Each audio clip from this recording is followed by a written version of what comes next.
સીતારામ, જય શ્રી કૃષ્ણ. તો ચાલો આજે આપણે બનાવશું પાણીપુરીનું પાણી બનાવવાનું, તીખું પાણી બનાવવાની રીત.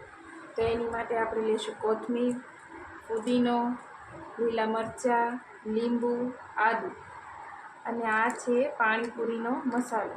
એ કોઈ પણ દુકાનમાં તમને સરળતાથી મળી જશે. તો ચાલો બનાવીએ પાણીપુરીનું પાણી. એક તપેલી મેં પાણી લીધું છે. એક તપેલી મેં પાણી લીધું છે. એમાં આપણે સૌ પ્રથમ પહેલાં નાખશું આ ચેનીઝનો સબરસ મસાલાનો પાણી બનાવવાનો મસાલો.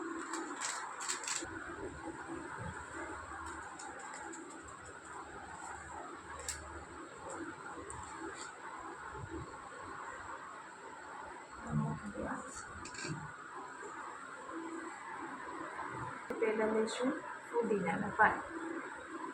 એને સારી રીતે ધોઈને મિક્સરની જારમાં નાખશું.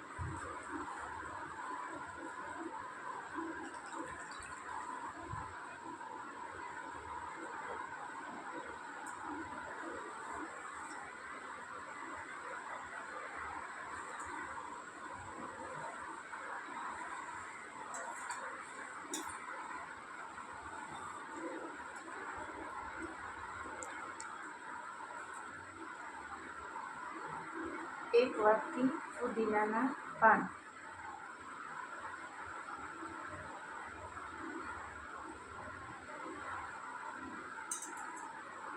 બે તીખા મરચાં. તમારી રીતે તમે ઝાઝા ઓછા નાખી શકો. તમને જે રીતે તીખું ભાવે એ રીતે તમે મરચાં નાખી શકો. મેં અત્યારે 2 મરચાં લીધા છે. એક આદુનો ટુકડો,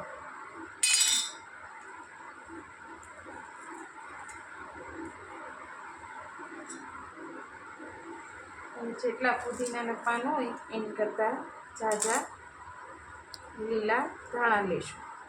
એને પણ સારી રીતે આવી રીતે ધોઈને નાખીશું.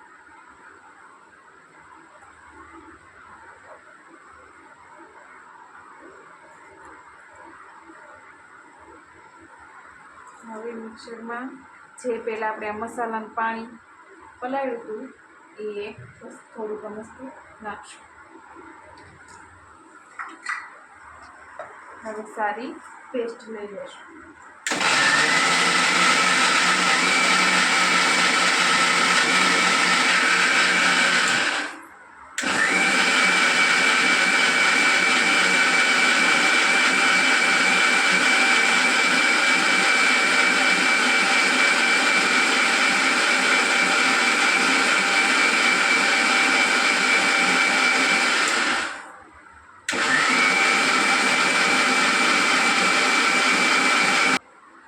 જોઈ લેવાનું કે પેસ્ટ તૈયાર થઈ ગઈ છે.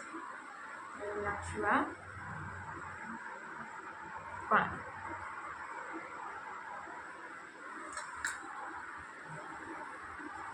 હવે આ પુદીના કોથમીરની પેસ્ટને આ પાણી નાખી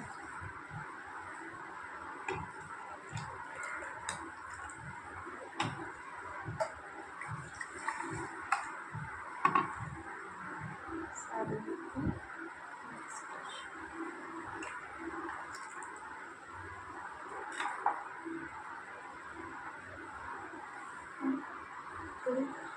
હવે નાખશું સ્વાદ પ્રમાણે મીઠું.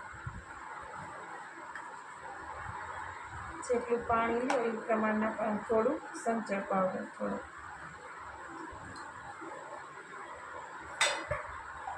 હવે નાખશું સ્વાદ પ્રમાણે લીંબુનો રસ.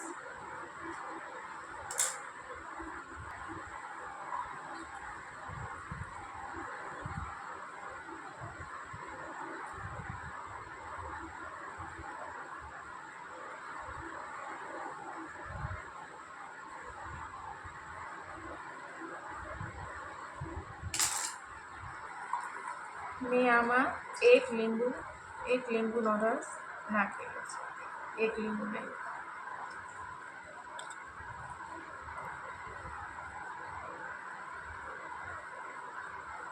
છે પાણીપુરીનું તીખું અને ખાટું પાણી.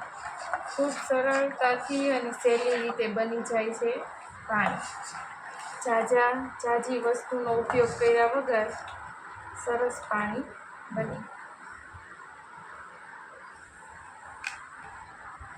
તો તમે જોઈ શકો છો કે કેટલું સરસ ઘાટું અને સરસ પાણી બની ગયું છે.